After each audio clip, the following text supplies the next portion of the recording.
First, the ACT Party leader David Seymour on his controversial regulatory standards bill that will create a blueprint for lawmaking and regulating, and which is set to pass this parliamentary term. The bill, in various iterations, has been before Parliament 3 times over recent decades, promoted by the ACT Party. It's failed to pass each time. Mr Seymour, the Minister for Regulation, released a discussion document over the summer months attracting 23,000 submissions. Advocates have labelled the bill, which is yet to be drafted, the missing pillar of a set of acts passed in the 1980s and 1990s, including the Reserve Bank Act, Public Finance Act and Fiscal Responsibility Act.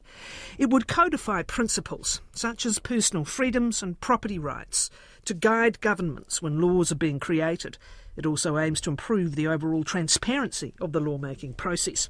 David Seymour says better laws which reduce the amount of red tape for the public will drive productivity and be better for the country overall.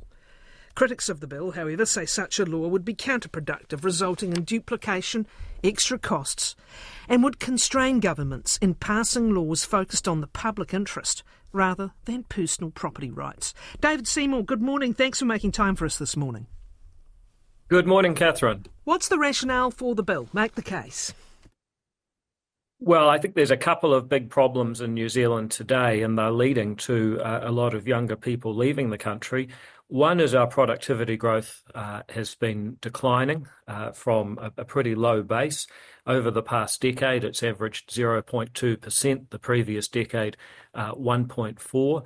And that really affects the kinds of things that we can afford, both privately and publicly. The other issue is it's become very hard to build and afford a house, and not just the homes themselves, but the pipes, the pumping stations and the supporting infrastructure that goes with it.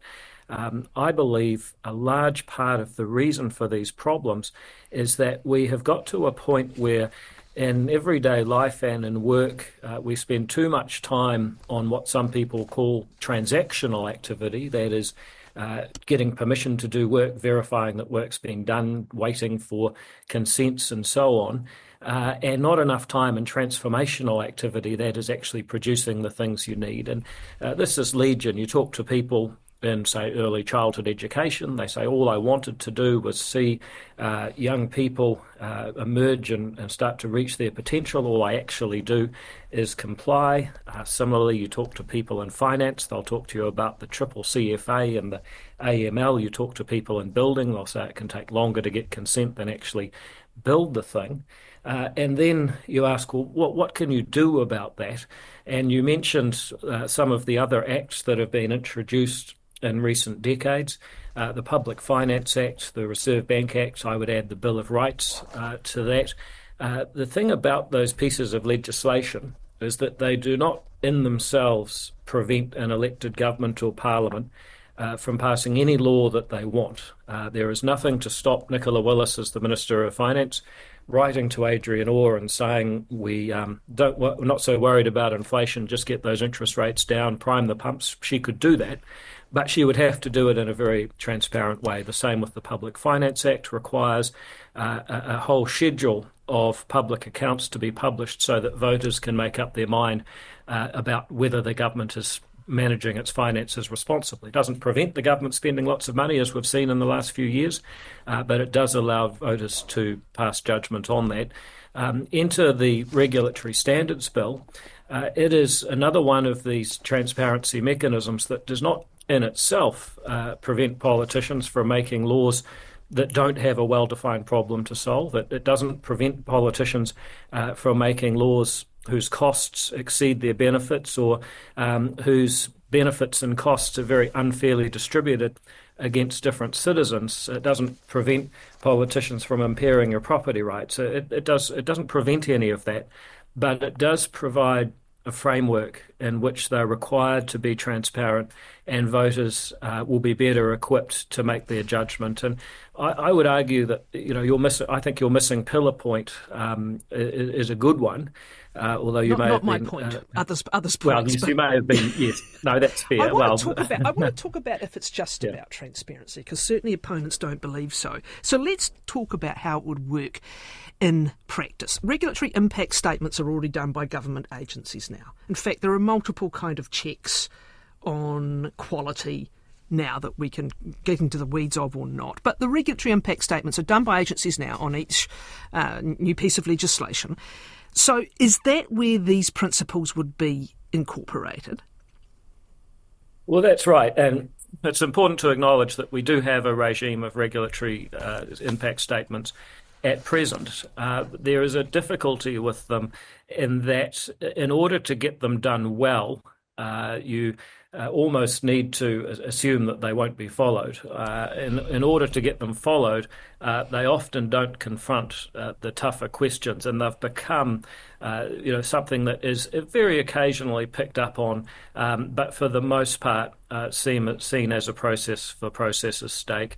The point of putting the principles into legislation with a mechanism of redress, or I guess appeal, where somebody who feels it's been done badly, a member of the public perhaps can go to a regulatory standards board, a group within the Ministry for Regulation with expertise in regulatory economics, is that we want to really improve the quality of regulatory impact statements and create a mechanism for them to be taken seriously. It's not just transparency then, is it? It's not just transparency. You can like or not like the regulatory impact statements. There's also disclosure statements. There's the Legislative Design and Advisory Committee, which is legislative guidelines, legislated guidelines. It's not just transparency if we're talking about redress and appeal, is it? So keep talking me through the process. The agency will put out the regulatory impact statement.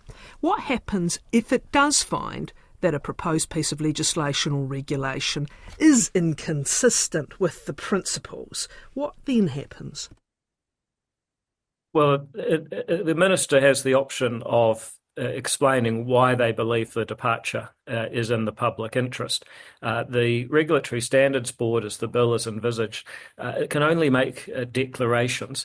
So ultimately, the Minister, the elected government, the elected Parliament have every ability to go against the principles set out in the bill, but they need to explain why they believe that the public interest makes that worthwhile. And I challenge you say that it's not transparency. Actually, that is all it is. What we're doing with the Regulatory Standards Bill is ensuring that the regulatory impact statement regime becomes rigorous, it becomes something that is trusted and upheld in a way that voters really can use it as a way of monitoring whether they think the politicians of the day really are producing a useful set of laws according to the standards set out in the bill. So the redress and appeal component happens how?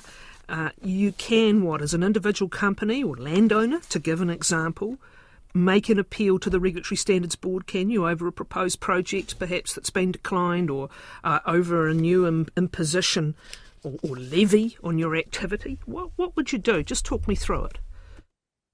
So let's say that the government passed a law and you felt that it was a law that transgress your rights, your liberties, your rights to property. I'll give you an example that some might find controversial, but if you were somebody who felt that the ban on the use of gang patches was not in accordance with the principles of good lawmaking, then you could go and say, we believe that they haven't followed the process, that the regulatory impact analysis is inadequate, and that we'd like to have a declaration made by the Regulatory Standards Board on that. They would then go and do so, and they might say, for example, I'm just this is purely for discussion, say that they believe that the restriction on the use of that property, those symbols and patches, was not in line with the principles of good lawmaking. At that point, the Minister would have to answer, well, okay, the Regulatory Standards Board says that we haven't done the right analysis, we haven't made this law very well, but we believe that in order to suppress gang activity, which is intimidating to a lot of New Zealanders, it's nonetheless in the public interest to do so. And that's an example of where all you would do is ensure that the transparency and ability of voters to monitor politicians' activities is enhanced. So it sounds to me similar to the Bill of Rights test that is used on legislation and is repeatedly breached by governments. Repeatedly the finding is this proposed legislation breaches the Bill of Rights Act and it carries on. But I want to speak about compensation. Would there be rights to compensation if a piece of regulation or legislation goes ahead having been identified. For example, public health measures a future government might undertake, whether it's a sugar tax on fizzy drinks or further actions on how vaping products can be marketed, or emissions or levies or taxes and charges. Would there be a situation where a private company or a multinational company, if impacted, could seek compensation? Well, they could certainly argue that they were due compensation, and that's one of the principles under the bill. So to take your example, and this is probably a hard example from the point of view of the bill, somebody from a tobacco company could argue that, for example, the restriction on the sale of cigarettes in some form was a reduction in their ability to use their property and do their business. And then you'd have to make the argument, according to good regulatory principles, well, is there a problem to solve here? You might argue that because of the addictive nature of their product, the normal rational choice that we expect from consumers is not plausible. There is a genuine market failure there, and therefore it's in the public interest to restrict those rights. And that would be a deviation that would justify not paying compensation. So, you could go through these examples, even what might seem like the hard ones, and what you discover is that we are not constraining the government's ability to make laws, as some critics have claimed. What we are doing, just as the Bill of Rights has done, is that we have increased the political cost of transgressing the basic rights that people should enjoy in New Zealand. Politicians still make the call, but if they want to violate your rights, then they face a potentially larger political cost because it's easier for voters to monitor them doing it. Isn't this fodder, though, for legal action, particularly by multinationals? Again, coming back to the idea of a tax on fizzy drinks, for example, that this finding of a transgression of a codified principle, doesn't that just give them free rein to head to the courts? I think to say that is to really ignore the very serious problem that we have with overregulation in this country. If you look at the failing of the past 30 years, the last 40 years since the household labour force survey began, at one point the poorest households in New Zealand spent a quarter of their money on housing. Now it is over half of their money, and that reduction in disposable income, I would argue, is part of a massive failing, perhaps the largest failing we have, whether you measure it by kids who are transient going to a different school each term, young people who see no hope and no future, who don't believe there's a pathway, and the $4 billion the government is paying in accommodation supplements of various kinds each year. That is ultimately the cost of a series of regulatory failures over the past 40 years. And once you look at the size of the problem that we are facing, yes, it's easy to have these sort of Potemkin politics where you demonise that it's all going to be about multinational corporations. It's actually about everybody in New Zealand having a regulatory system and a regulation-making framework that is transparent and democratic in order that we can avoid some of these major problems that have sapped our productivity. Then you're left wondering how much impact it will have. Ultimately, our culture. Yeah, you're left wondering you're left wondering how much impact it will have if there's not the ability to take legal redress. And actually, one of the differences with this bill from, I think, the last one that you introduced, certainly one of the four, is that it would be this board, this regulatory board appointed, that would determine consistency with the principles rather than the courts. Can you speak a little bit more about that decision? Yeah, so the bill as originally conceived allowed people, rather than going to a regulatory standards board of basically regulatory economists, to go off to court and seek a declaration that regulatory impact analysis had been done poorly. There's two concerns that people have raised about that, and I've heard them, and we've made changes as a result. The first concern was, do courts have the ability to do the work in regulatory economics to really adjudicate these policy questions. I think that's a fair challenge. Courts are very good at some things, but not necessarily regulatory economics. The second is over the period that this bill has been in its gestation, which is around 20 years now, I think there's been quite a shift in the role of courts, and certainly, there are some people in some quarters who are concerned that the courts have taken a more activist role. I'm not here to speak on whether they have, but that's certainly a concern that's been reflected back to me. And so the idea, given that it was only ever to be a declarative having to strike down legislation, having a regulatory standards board with the expertise in regulatory economics, I believe, is a better way of approaching it. What will happen with respect to existing regulations? And the discussion document talks about a requirement on agencies to regularly go through their stock of regulations and say, look, is this still fit for purpose? Which actually I think many people would agree is something that would be a healthy thing to do. So just explain a little bit more about what the impact would be on the existing stock of regulations. Yeah, so far our conversation has been about the flow of new regulations being made. And can I just say, when I talk about regulation, I'm not differentiating between parliamentary laws and secondary legislation made by government departments. I'm talking about any instrument that restricts the use and exchange of property. But in the case of the existing stock of regulation, it would require over a period of a decade, and this sort of grandfathers in over time after the law is passed, for government departments that are responsible for regulation, and they all have a stock that they're responsible for, to review those against the principles. And there'll be people who will say that's quite onerous. On the other hand, I look at something like the Education and Training Act, which governs education in New Zealand. No matter who's in government, that has an amendment bill more or less annually. So there's already a large amount of legislation on that bill, and that may be an extreme case, but most legislation is being amended at least every few years. What this is really doing is asking for some discipline in that against a set of regulatory principles.